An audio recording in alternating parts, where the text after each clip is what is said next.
legs right now. So, you Well, we are live. Hello, YouTube. And today we were going to be talking about the blood on the chair. As you know, that I think is Greg's, his crux of the case, which, I don't think it's gotten enough airtime, because when you look at the blood on the chair, you see a massive soaking in one of the corners, but then you also see blood. It's either tissue or something on top. So that tells you two events occurred in that living room. But today, Kristin has decided, she contacted us, and she's actually a relative of the Crowley family. And so we decided we're going to go a different route today. We're going to let her speak and tell us what has been happening on the family side of things. But before we start all that, everybody say hello. Sophia, why don't you tell everybody what you've been up to? Hi, I'm Sophia. God, what have we been up to? What haven't we? That's a better question.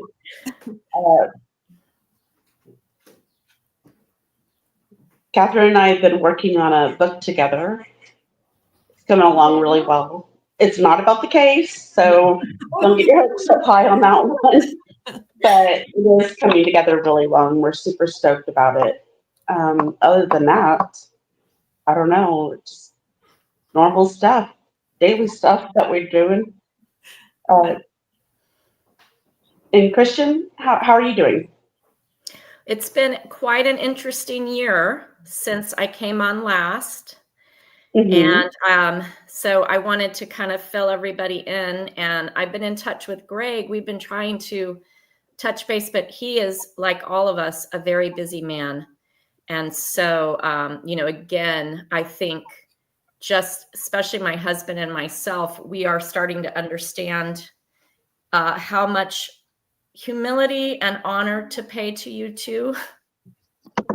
Oh, all that you guys have done to stay on the case, because it's easy to get distracted, and it's easy to get bullied, and it's easy to get off track.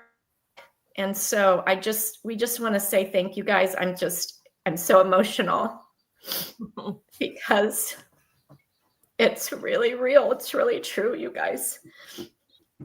You're staying with it, and there's a reason. Well, and I just really want to thank you. And to pass that thanks along, which I know you've done a million times, but I know for me, I have to give all the credit to Greg, because so many times, due to my frustrations, I've okay, I got to step back and walk away. But Greg's always like, don't give up, come back. We need to do this. Let's do this. And so I come back in. But it's interesting. I'm one of those who truly believes that things happen at a time and for a reason.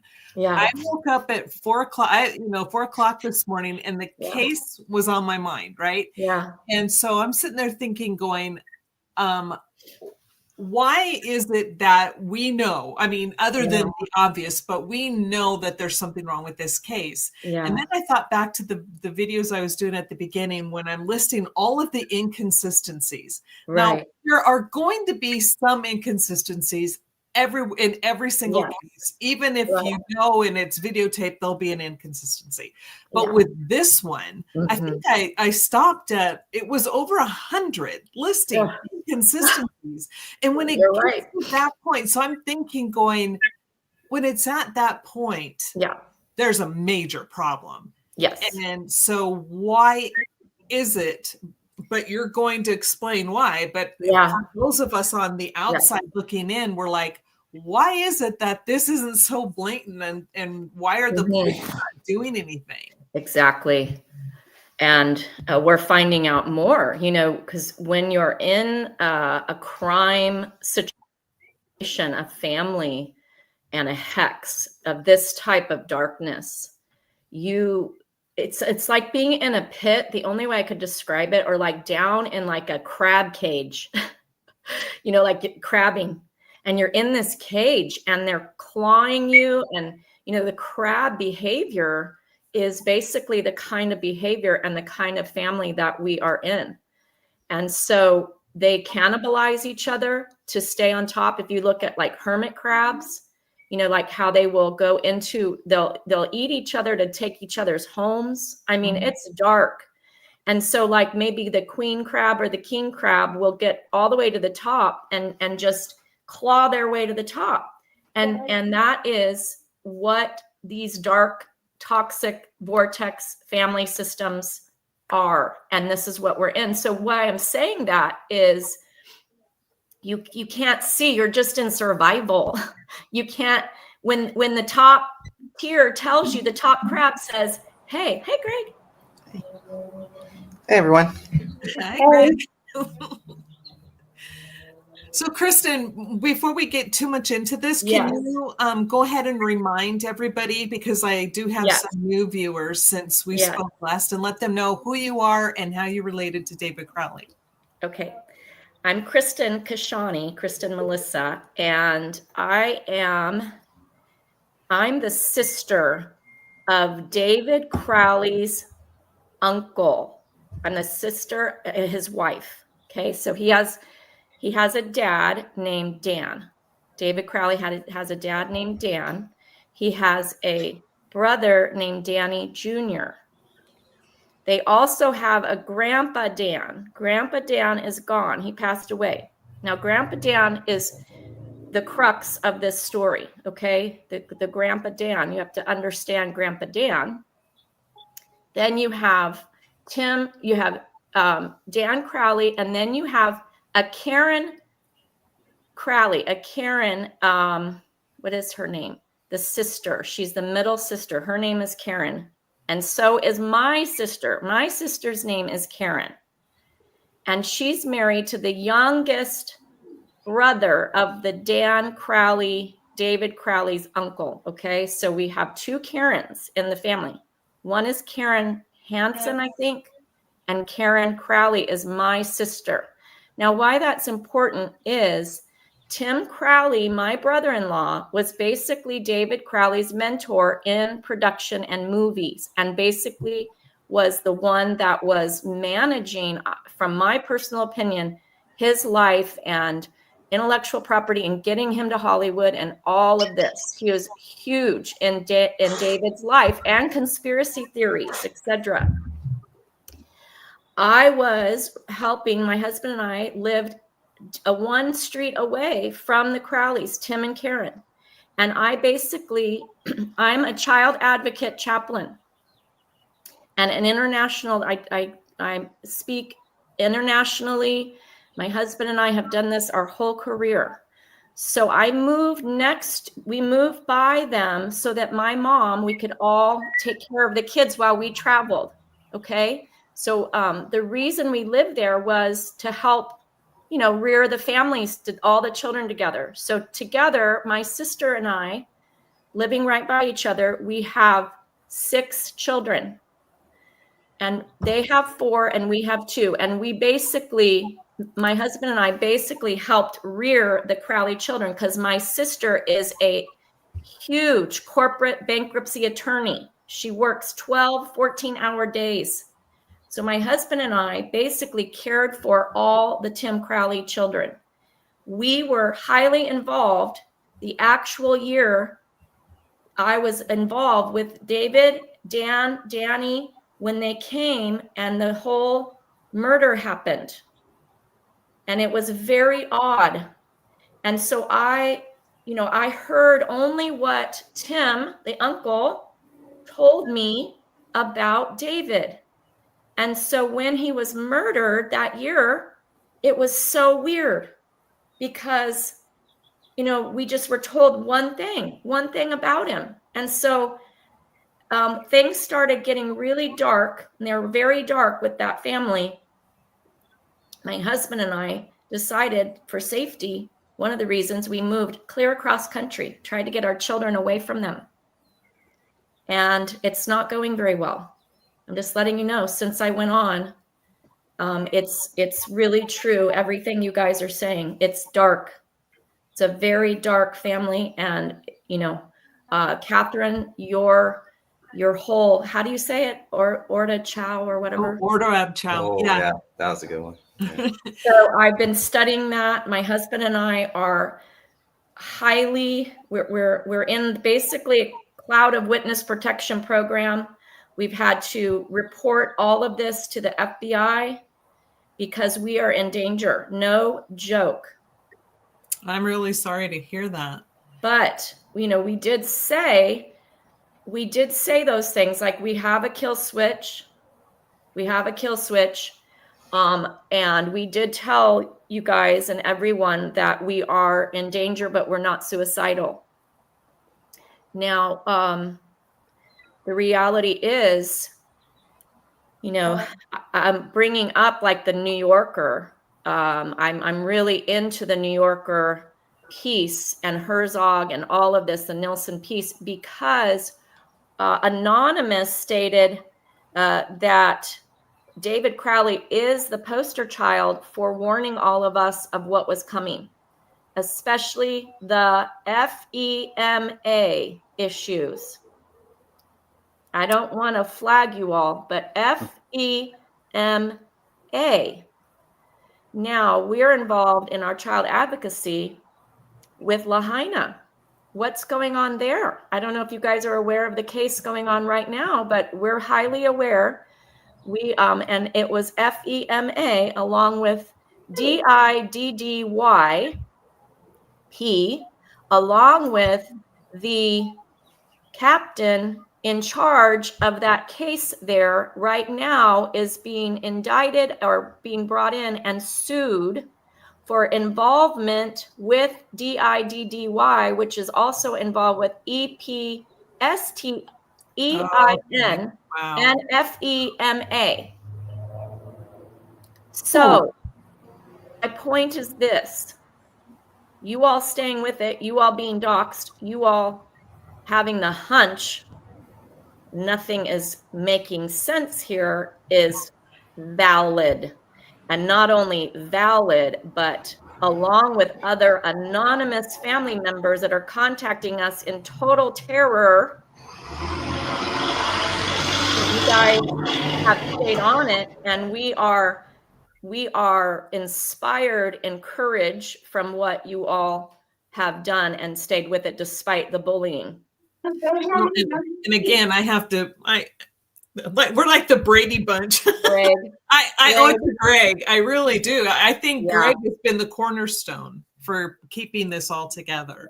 Yes. And I do believe, they have been highly involved in making sure it doesn't get spread, that you get scattered, all of it. So, but it's a psychological war. It's a warlock war. It's a dark war, and it is very spiritual.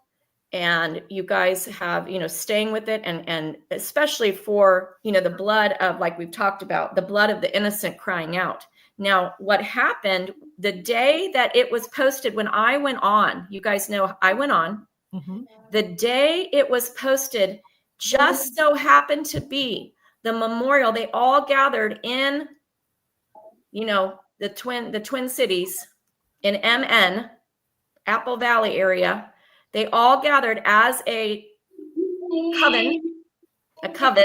den. Let's just put it there. They all gathered for Grandma Carol Crowley's memorial, random day. And Greg, that was the day you posted the whistleblowing of me telling the truth all about that. And they were all gathered and had to watch and hear the truth about, they had to hear the truth about basically the Holy Spirit and God telling on them, because, we have no fellowship with the unfruitful works of darkness, but rather expose them, encourage, which is what you've been doing.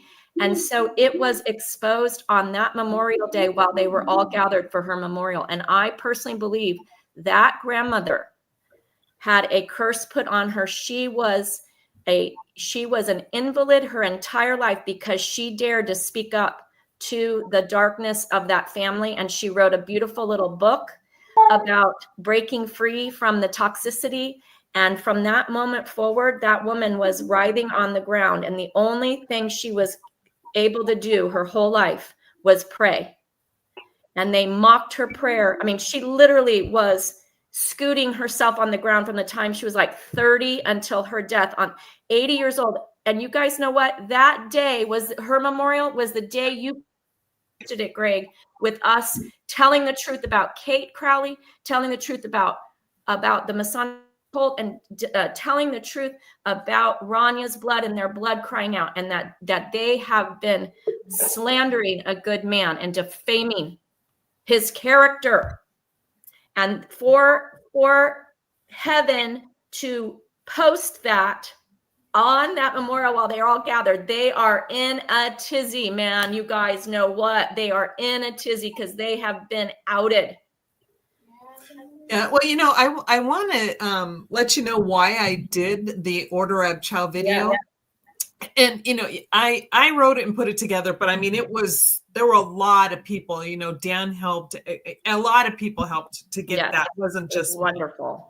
But what made me start to do research about that was, and I'm the only one who sees some of these things in some of the pictures. So I'm like, okay, is this just my brain? Because your brain will see patterns even if a pattern doesn't exist. So I'm like, okay, maybe that's the problem. But I swear in some of those videos, especially on the floor, I see the compass. I forget what it's called.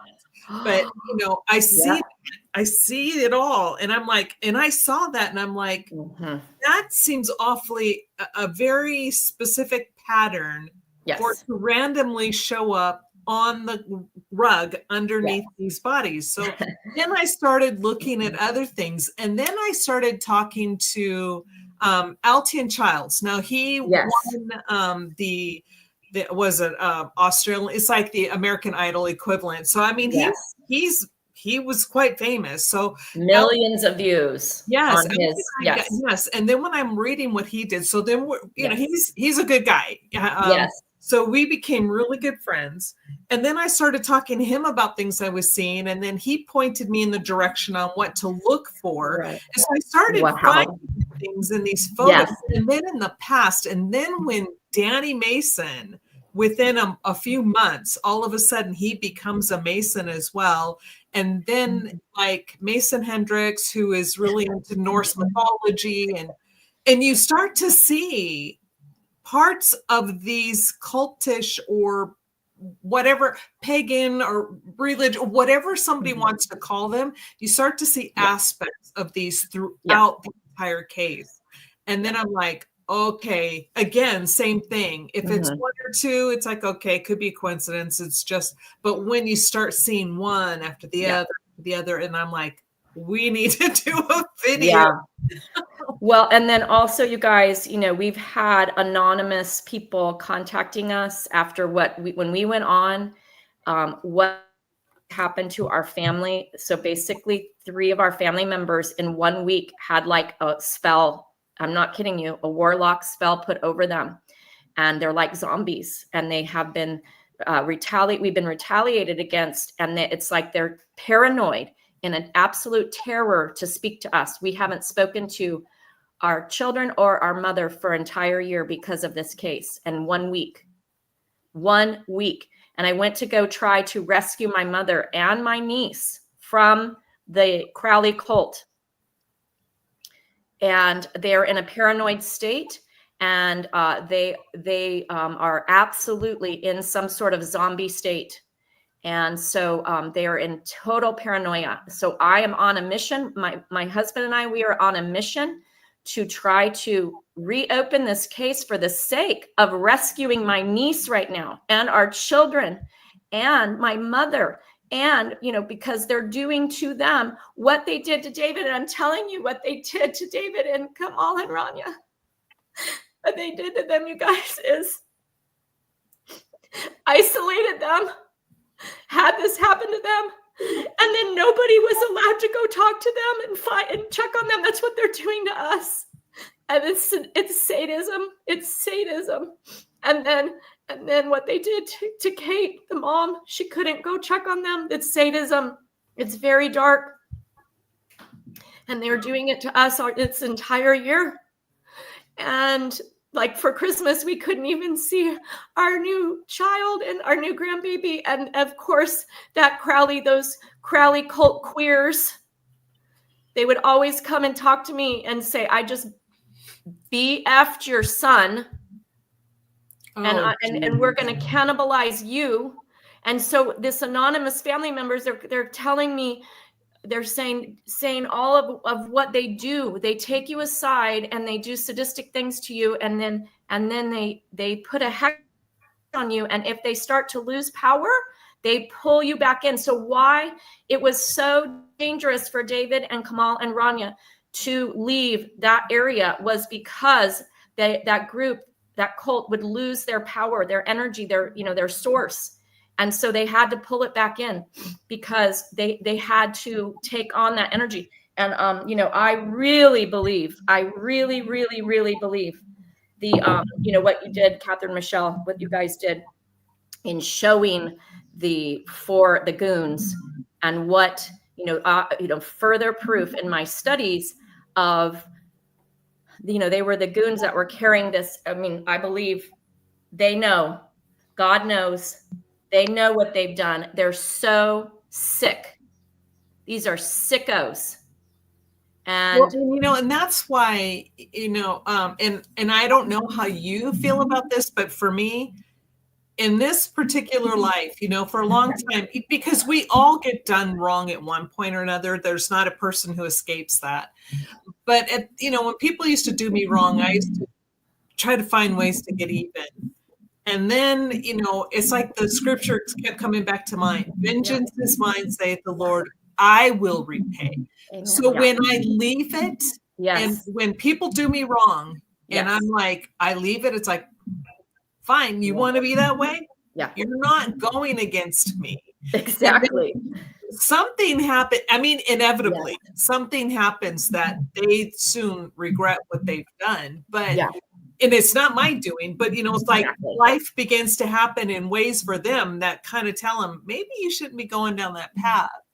And unfortunately, like I see for David and for Kamal, and when you're saying this, it's like now in my brain, it makes sense because she was hearing voices, right? So I'm thinking, and it got everybody off onto a tangent. Oh, it's demons. It's this, it's that. No.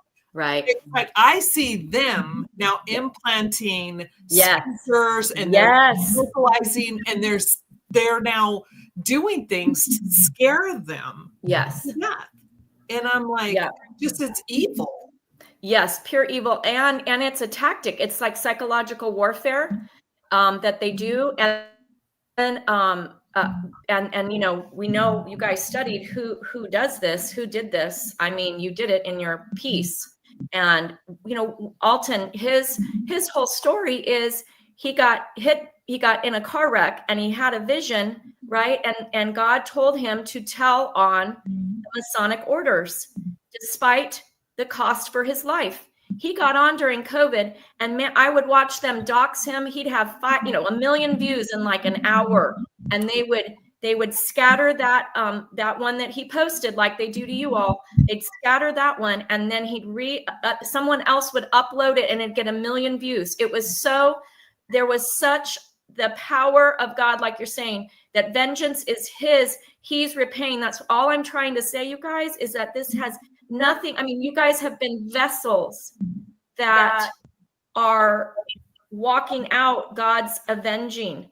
And I personally believe, Rania, when little children are murdered, innocent children, my personal opinion is they become part of the avenging. That's why you have the cherubs with the arrows shown. They become a part of the avenging, and there's no power or force that can ever stop it. That's why you all being brave and you inspiring us to be courageous is really a part of the larger picture and the training that we have, like with crimes against children and chaplaincy and dealing with these torturous, sadistic groups of people. It's all coming to light, and what's going on, in the different torture chambers happening. We have been a part of this for a very long time, not understanding that it would be our own family and our own life that we are learning this for, and helping other children and other families that are experiencing this, that have had this happen to them, to be brave despite the threat, because they bully you and to try to erase us and try to silence us. So what is happening now is our motto, my husband, our motto is never silenced, never erased, even for all eternity. So go ahead and do whatever you freaking want to us. My boys, they just have messed with the wrong mama and papa.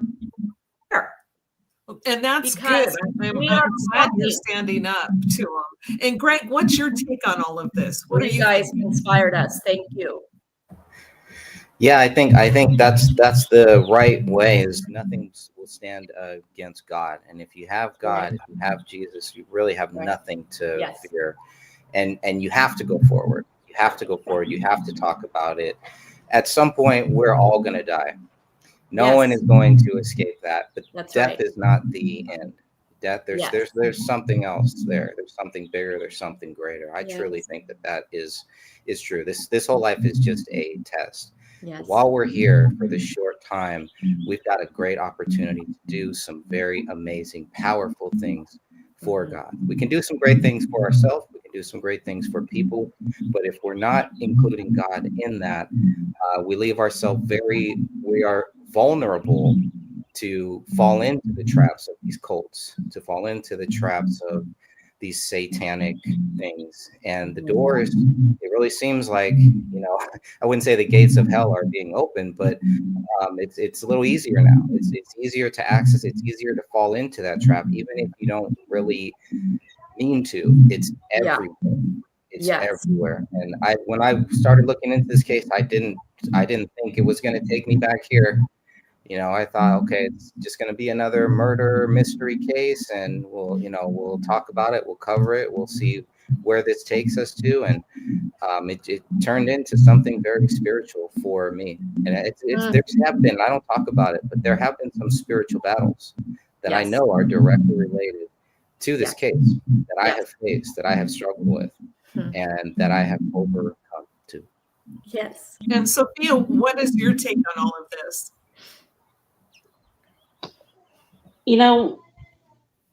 When you start to look into this case, you can feel the evil that's surrounding it, the danger, everything.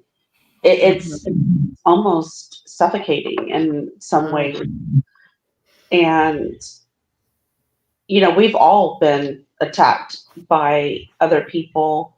Some of them have made themselves known, others have not. I mean, I've had my cell phone hacked, I've had my computers, not my computers, but my devices hacked.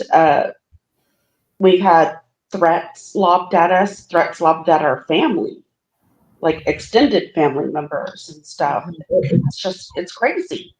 It's like, who would do this for a normal murder-suicide type case? And it wasn't until Catherine and I were like really looking into like all the discrepancies and how like there's no proof of high velocity gunshot blood spatter around that house whatsoever. It's all medium velocity and lower. And there's supposed to be 3 people who were shot and killed in that house. So where is it? That's a huge discrepancy. The fact that David's DNA is not found on his cell phone. Or the wall that he supposedly wiped his hands down. I mean, skin cells, whatever, it's going to be there. He lived in that house. There should be DNA.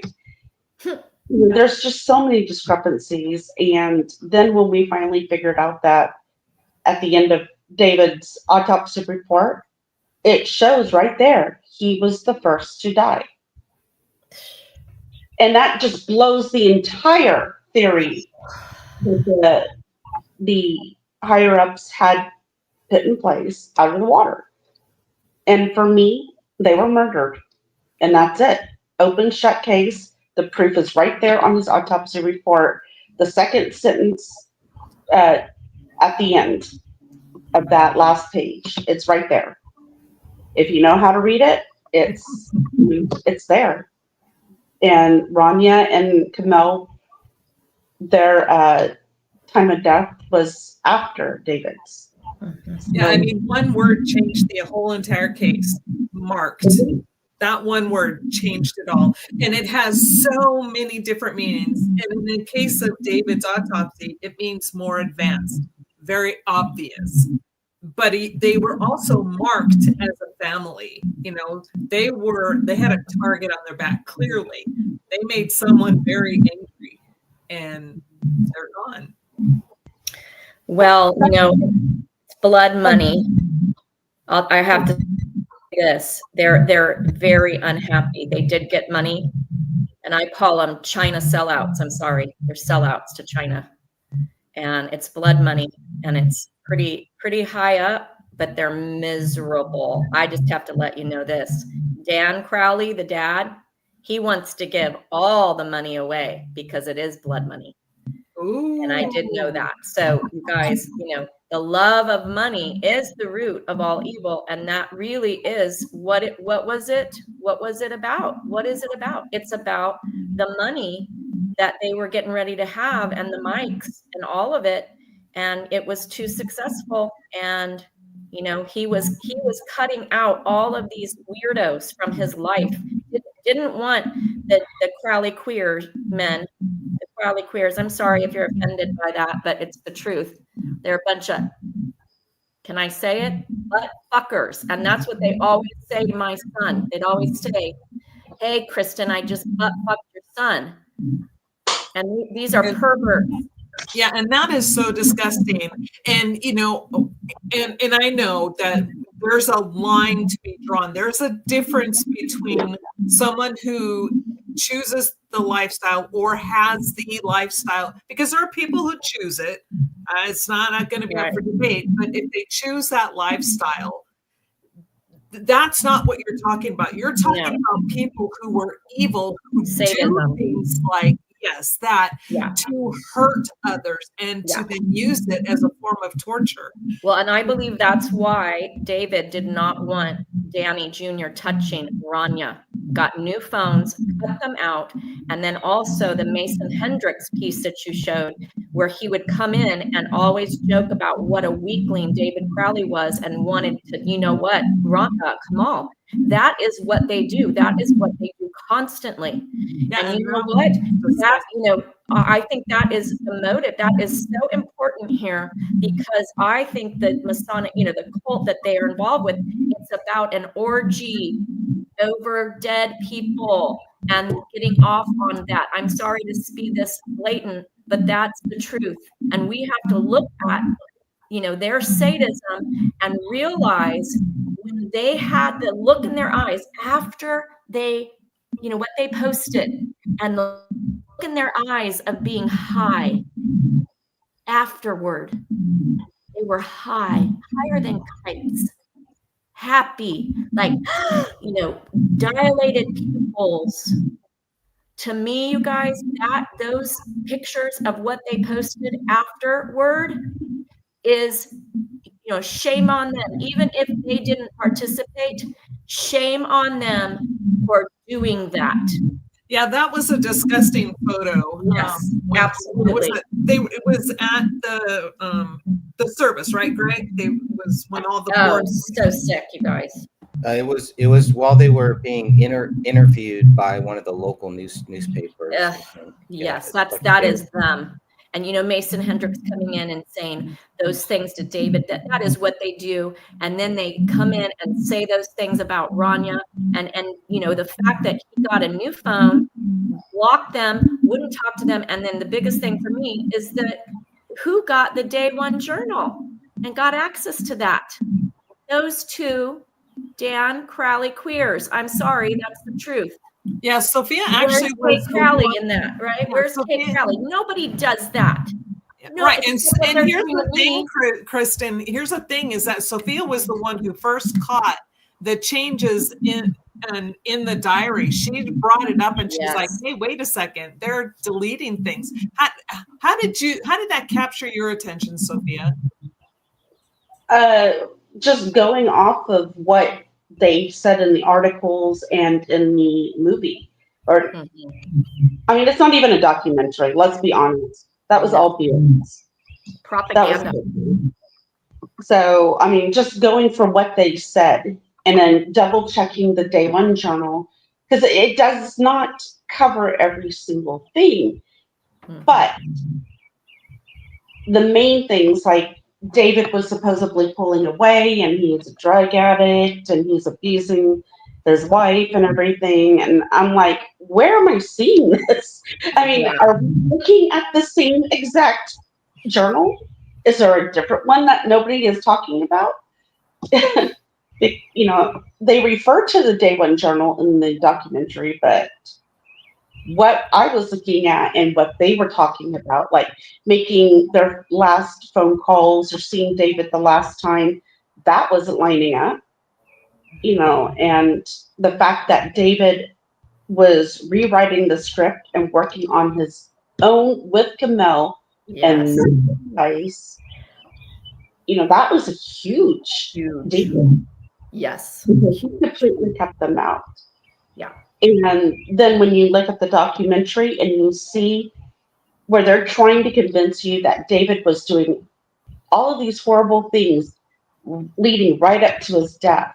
For instance, like making, and I'm doing this in air quotes, making Kamel quit her job and was super stoked about that. She quit it back in April. It was like either March or April on her own. Tell anybody. Yeah, she told him after the effect, and I'm just like, oh my gosh, they manipulated the viewers. They made everybody believe that David was just in this downward spiral, and that was not the truth at all. You know, for Sparrow over. Sorry. It was like watching half of a trial, of a criminal trial, and all you're hearing is what the prosecutors are saying. You're not hearing what the defense of David Crowley is saying, because then you start bringing all this stuff up. Because if you just look at that, if you only look at their side, sure, it makes sense. You think it makes sense. It can kind of make sense. You can make some sense out of it. But then when you start breaking down the other side and the real facts of this case, you clearly see that it's just hole after hole after hole. It's a Swiss cheese of what they're trying to tell people. They couldn't even get the date of the Day One Journal right. In the police report, it says the Day One Journal ends in September. That's obviously not true. There are things that Mason Hendricks said that were in the Day One Journal about David being jealous of his wife, taking her to he went to his reunion and he was jealous and, you know, made all these comments about people talking to her, et cetera, et cetera. None of that is in this Day One Journal, at least not the version we have. And there were a lot of things like that they said would be in the Day One Journal. The Day One Journal would solve everything. So then I posed a question, well, okay, like you were saying, is there other journals? Are there other journals? And after you confront people with the discrepancies and why these changes, then they have to say yes. It's the only way they can make any sense of it, of any logic, to say, yeah, there must be some other journal. There must be. Do they have the other journals? No, not that we know of. So it's they have this. They've gone so far. They cannot pull back. They cannot pull back. They even if they truly believe, and I believe a lot of them truly know exactly what we all know here too. They just don't want to say it. They don't want to say it. They don't want to look foolish. They don't want to look stupid. They've probably been promised things.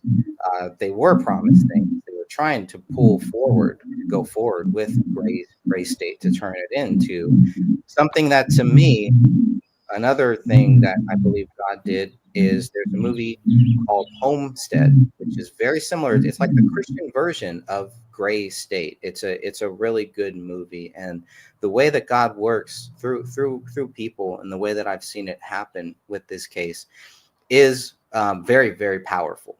It can be scary, but it's so powerful that it just reminds me we are on the right track. And we know that God knows whatever the truth is. And that's all we got to do is stand for it. I've seen too many people get involved in this case. They're gung ho, they go forward, and a couple months later, they're so beat down that they brainwash themselves into thinking David must have been done. It's crazy. I've never seen anything like it. Hold on. I can speak to that brainwashing. That's really our testimony. And I would say one thing. My husband and I are living journals, living testimonies, and what they have done to try to silence and erase us this past year, and walking in it, being brainwashed. I can tell you how it works. The psychological brainwashing to shut up. It's not just, mental, emotional, spiritual. It's then also physical, the violent, the threats to our personal safety and life and our family. And it's, we are a testimony of the brainwashing, living in it, coming out, trying to, and other testimonies of other confirmations and people cheering us on from behind, like, go, yay, and totally terrified. Yeah. I want to interrupt here real quick. Sophia, it seems like there's some feedback coming from your microphone. Can you hear it? I can hear it. If I mute your mic, then it goes away. But yeah. The kids.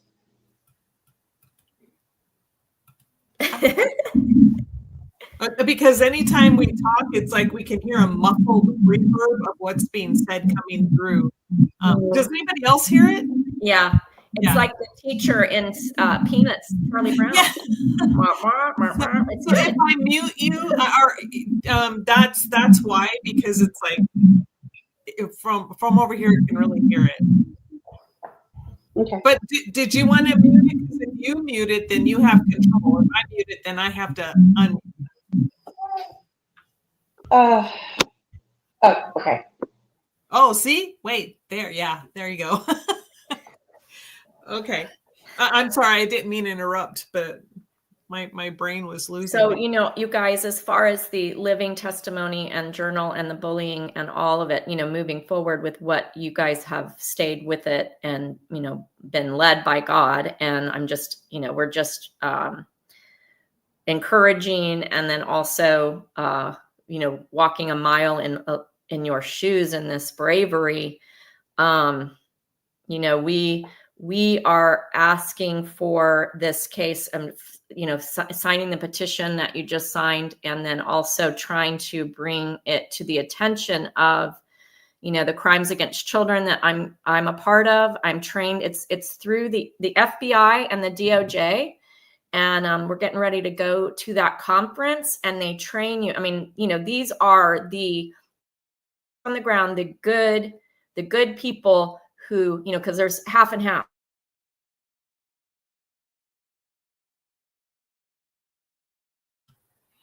Yeah, she's been going in and out. It's like her internet connection's not great. But yeah, it finally froze, I think. Looks like. Yeah. Hopefully she'll come back. But you guys, Greg, Sophia, you guys have anything to add to any of this? I'm happy she joined. I'm happy she came on and joined. I know we were gonna speak privately, and then it was too crazy for me, so been kind of putting it off. But very happy she came on here and joined and shared more in information, and that she's not giving up either.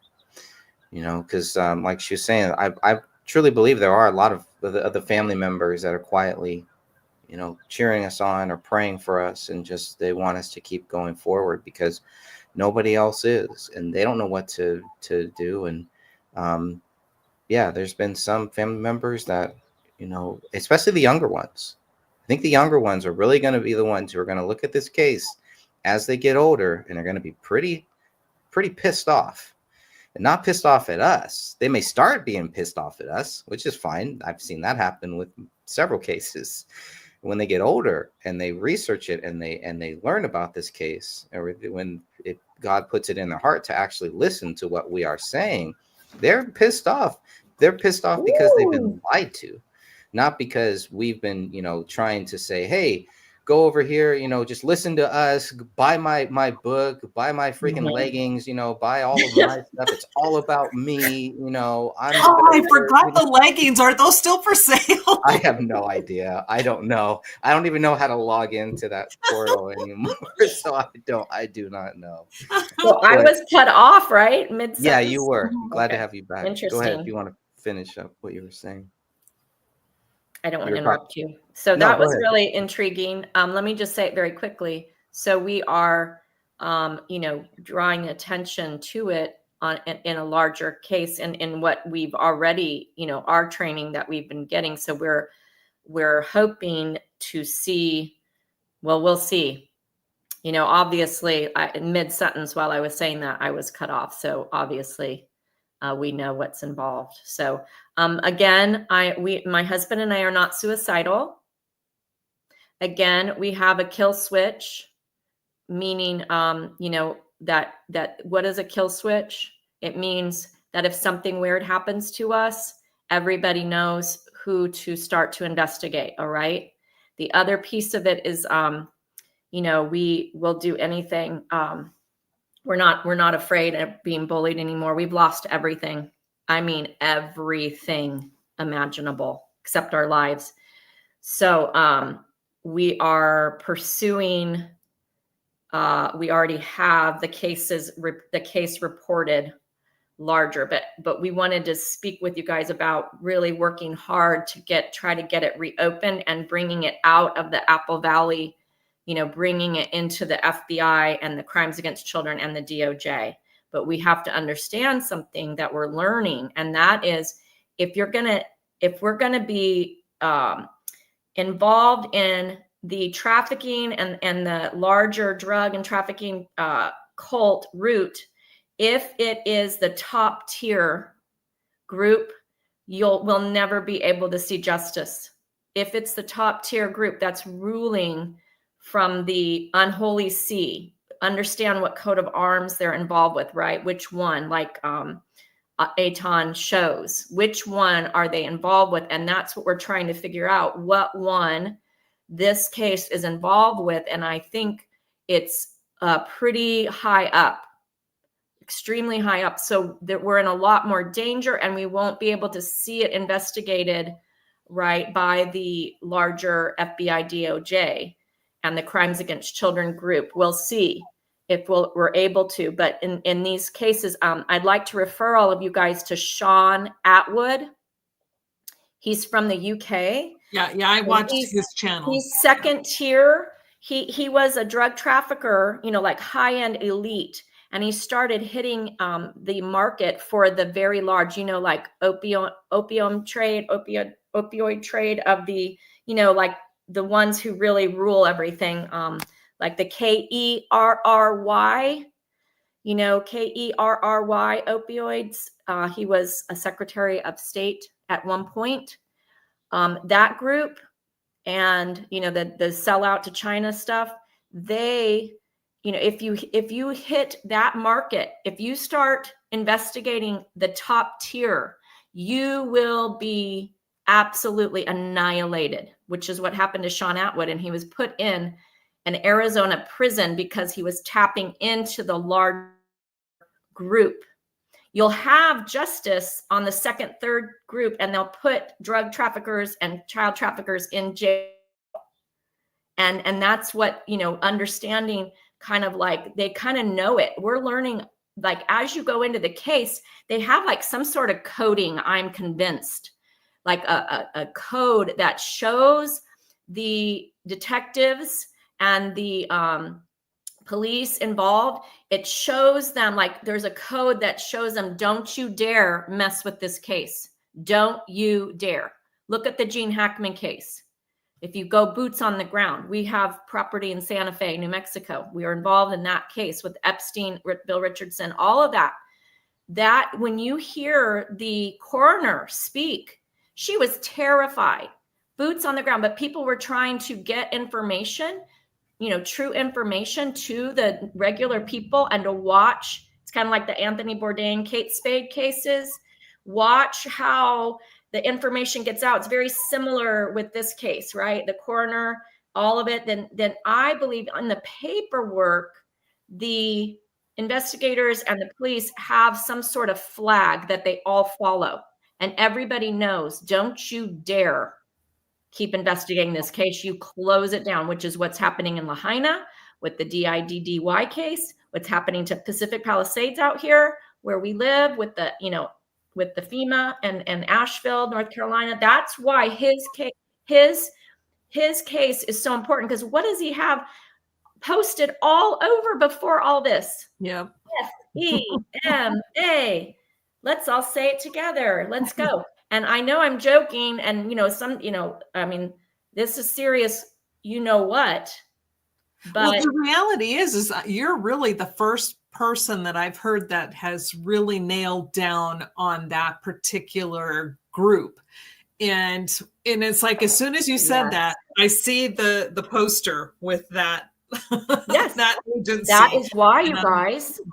And that is why an anonymous came on and said he's the poster child for being silenced because of what's coming. And he was warning, and he knew it, right? And he knew it, and they knew it.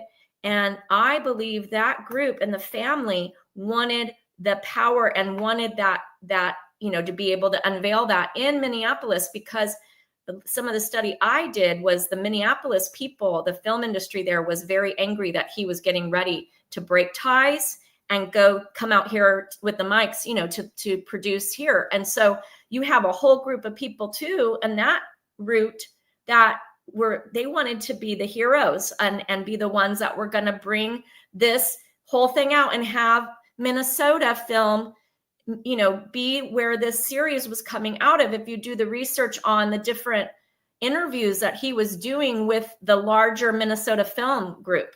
Now, this is what's happening in the Santa Fe film industry, the Hollywood industry. They're all little mafias. Like, we're involved, my family's involved with the water mafia out here. The water mafia is, if you check into what really was going on with Pacific Palisades and the fires out here, it's water mafia that turned the waters off. Okay. So it's and then that group, that family actually illegally took possession of all the water rights. So that's right. Now they're holding it as ransom and expecting people to buy it back from something they stole. And they're the most powerful family, the same power as Iran. Mm-hmm. Go figure. Why? Look them up. I'm not going to say anything because I've been researching that one. Well, that is the same thing here, you guys. So it's a Hollywood, it's a content whistleblowing mafia that did not want this FEMA and this, COVID communicated about what was coming. And I personally believe it's all an eminent domain scam, ultimately, and, resource scam. So water, land scam, it's all part of the silence. Scam. So that is why they What scares me about all of that is the fact that David was so accurate in his writing. Yeah. And it wasn't, David wrote with a purpose. He did a ton of research. That man knew what he was writing, but he put it in story form. Mm-hmm. But what scares me the most is if this recent situation that the entire world went through, if that had taken off like it was supposed to. I think, they underestimated what happens with the viruses. And if that had taken off like it was supposed to, we would be in a completely different world right now. It would have succeeded. Everything that they had planned would have succeeded. Right. But it didn't. There was something went wrong with when it started mutating. Instead of more viral, it became less viral. So, oops. Well, and Aton, how they treated his whistleblowing. And then, at the end, he got a few facts with David Crowley wrong. I mean, I watched that 5 hours. Yeah, I let him know, just so you know. Yeah. And then apologized. to have him show David Crowley as the main truth teller whistleblower of all of this and what happened to him, and attached it to the demonic Masonic cult, which is, we know that with the hands and the identifiers, and then all of the things that you guys see. And then you have these other cases we're confirming, where they will come in, like Santa Fe, Pacific Palisades, Lahaina, FEMA with Asheville, all these different cases. It's all the same. So I would also like to refer to Brush Junkie. She's a boots on the ground podcaster who's shining the light on the patterns that are going on in, different things that they are doing to us and to other people who begin to see the truth. And then, what we're up against, to know your zone. That's the main thing, for us to know our zones, meaning what would they be able to do to you, to me, in our area? And, is there a reservoir above us? Is it firing like Pacific Palisades? They never would have believed it. And then what happened? So they don't protect the people from the fires. They turn the water off. And then once they get the fires there, they block it off with the FEMA and the National Guard, and don't let them go on their properties because they say it's too unsafe for you. Well, why didn't they turn the water on? So that's, that is part of what he was showing, right? Then the martial law. And then what happens? They bring in the National Guard. That is why he was the poster child for what we were facing. And that, watching Asheville, and they had to bring Starlink in, they had to bring FEMA in, right? I mean, that was a fight. The fight was that FEMA blocked all resources from being able to go up into Asheville, up into that, and help the people and rescue them. And that's the problem, is a lot of people don't understand how remote Asheville is. Right. I mean, it's like, we think we're remote over here in Colorado, right in the mountains. Oh, no. I mean, Asheville's right. Like really, and for them to cut off any support, those people are still suffering. They're still have no home. They went through the entire winter without a home to sleep in, and not a care. Right. So they're doing it. It's a pattern in every place. Yeah, it is. One thing that I like, that I noticed about Trump, is when he came in, he's like, why do we need FEMA? What do we need them for? Why don't we give that money to local people on the ground? And it's one of those common sense things that, you have this money, but why would we give it to outsource it to these people who don't live there, who don't know anything about this particular area? For some reason, you're not. And make it, if you're going to have some type of FEMA, it should be a very, very tiny, small portion of people, but you really don't need it. And I forget why they started it. But if you research it, obviously, just like a lot of other government things, what they created FEMA for is not what they're using it for, or what they told us they were going to, why we needed it, right? Why it was so awesome. And now we see that all it does is just take the resources and doesn't do what it should do. It does not help the people. Why not just give that to the local governments? Give that money directly to them, because they're the ones that end up going out and actually helping people.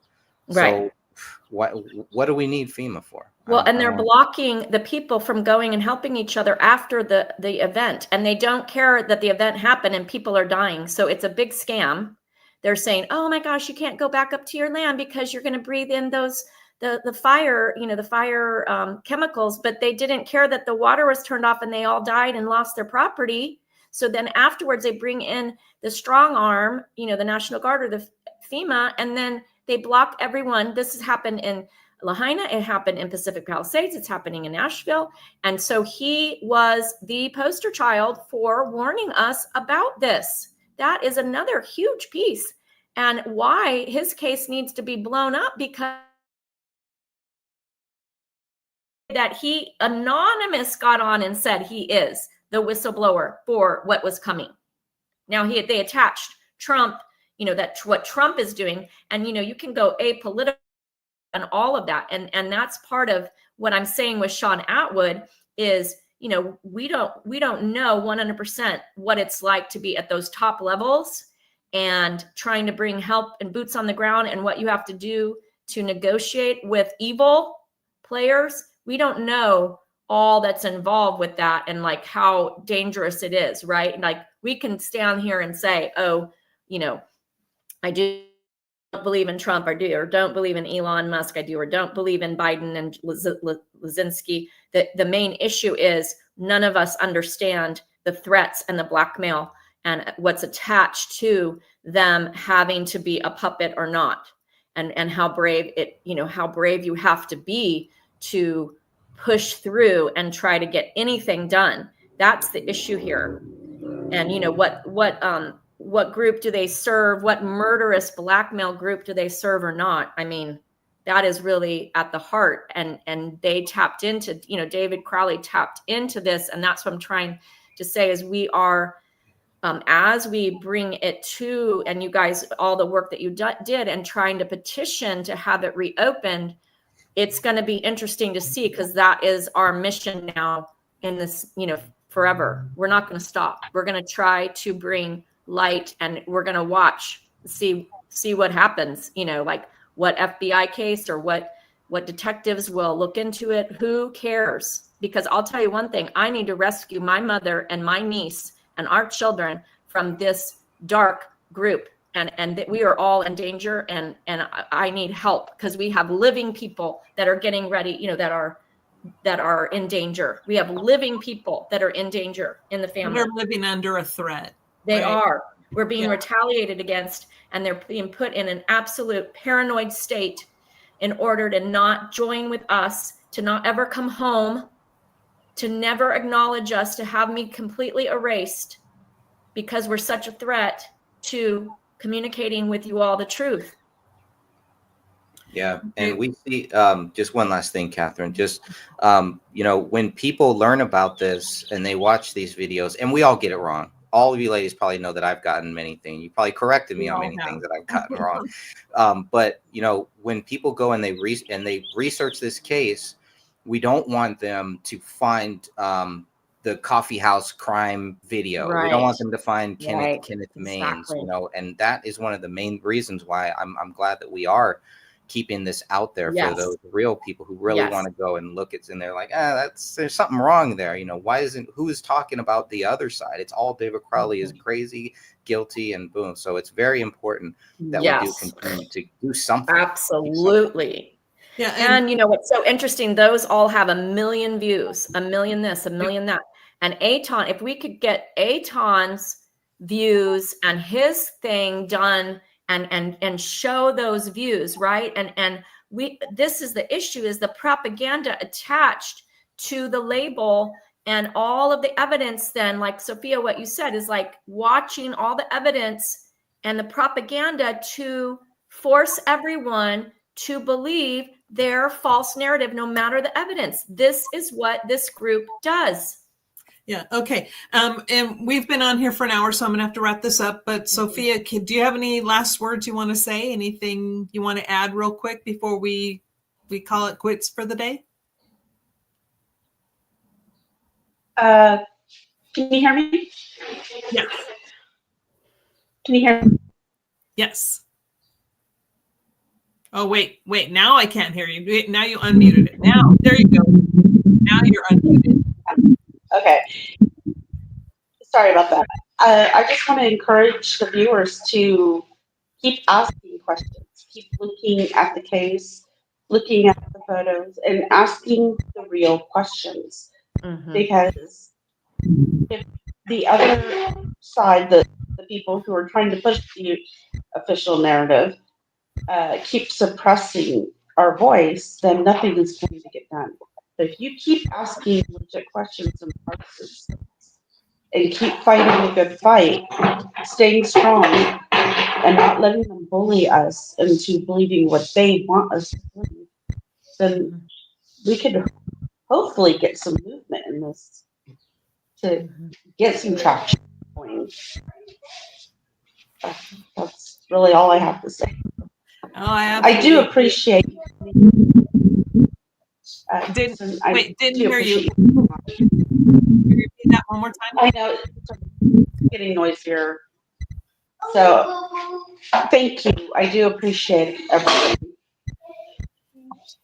Okay, and Sorry, Greg, I'm do gonna you mute my. okay. Thank you, Sophia. Greg, do you have anything you wanna throw in before we go ahead and end this? No, I'm just so happy that people are still involved in this, that you all three of you are still involved in this and definitely care about this. And there are a lot of sincere people. I know there are people out there who want to come forward but can't or won't.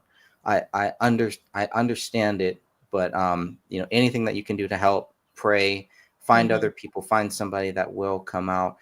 Talk to your family members. Don't let them forget who David Crowley is. I'm worried about David's wife's side. I'm worried about David's niece. Was it be her niece? Yeah, it would be her niece. Yeah. I'm worried about the younger generations of both sides of the family and how they're going to come up. And one day somebody's going to talk to them about it. And it's going to be a very harsh thing. And I just want to make sure that we have some resources out there and we keep those resources out there, because right now we know what they're going to be told. Oh, this guy was crazy. He murdered everybody. And I'm hoping that there's going to be one or two family members that will look a little bit deeper and will probably get pushed not to look deeper. And that may, you know, it's like when somebody says, don't touch this button. And the first thing you do is you touch that button. And we're going to be that button. That button is always waiting for them. And it's all in God's hands.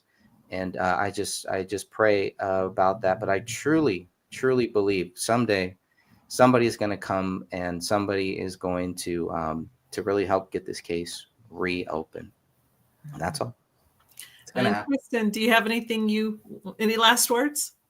I would say the labeling someone crazy is their favorite tactic.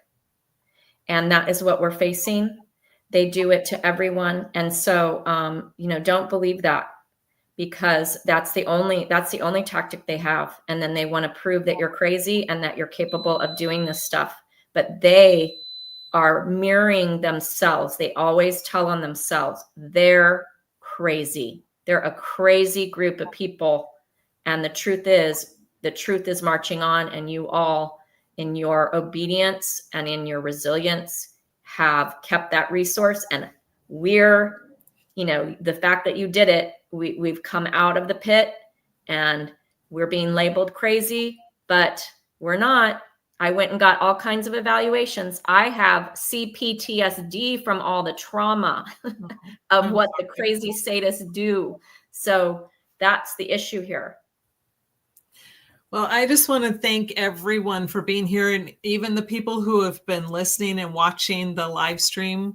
Thank you 100,000 times. Remember to hit the like button. And I hate saying that, but it's all to do with the YouTube algorithms. Yeah. And in order to get this message out there, we have to keep the computer systems happy.